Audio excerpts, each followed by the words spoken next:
सूबाई असम्बलियों का खात्मा, पीटीआई ढीली पड़ने लगी। वक्त गुजरने के साथ साथ इमरान खान की तरफ से सूबाई असम्बलियां तोड़ने का ऐलान बेअसर होता जा रहा है।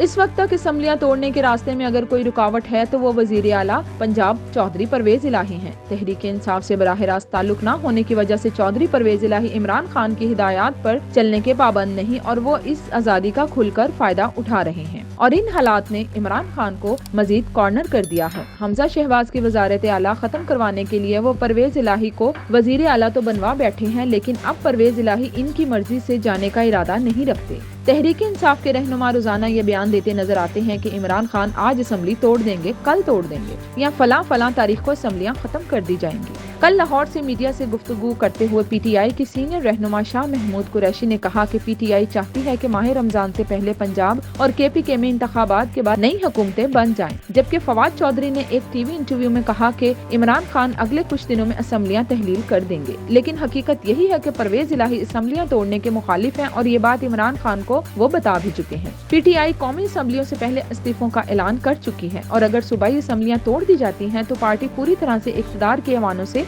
बाहर हो जाएगी। दिलचस्प बात यह है कि एक तरफ असम्बलियां तोड़ने की बातें हो रही हैं तो दूसरी तरफ पंजाब काबीना में तोसी इमरान खान को मजीद शर्मिंदा कर रही है। काबीना में पीटीआई के एक एमपीए ख्याल अहमद कास्तरो को शामिल किया गया, लेकिन मजे की बात यह है कि खुद इमरान खान इस बारे में लाइल्म थे और इन्हें इस शमूलियत की इत्तला हल्फ बर्दारी के बाद दी गई। बाद में इमरान खान ने ख्याल अहमद कास्तरो से कहा कि आपके वजीर बनने से पार्टी के बयानिया को नुकसान पहुंचा है। दरियासना वफाक में पीडीएम हुकूमत इस बात पर मुसर है कि आम इंतखाबात आइंदा 10 अक्टूबर से कबल मुनक्किद नहीं कराए जाएंगे। दूसरी तरफ परवेज इलाही ये भी कह चुके हैं कि इन्हें आइंदा 4 माह में इंतखाबात होते दिखाई नहीं दे रहे।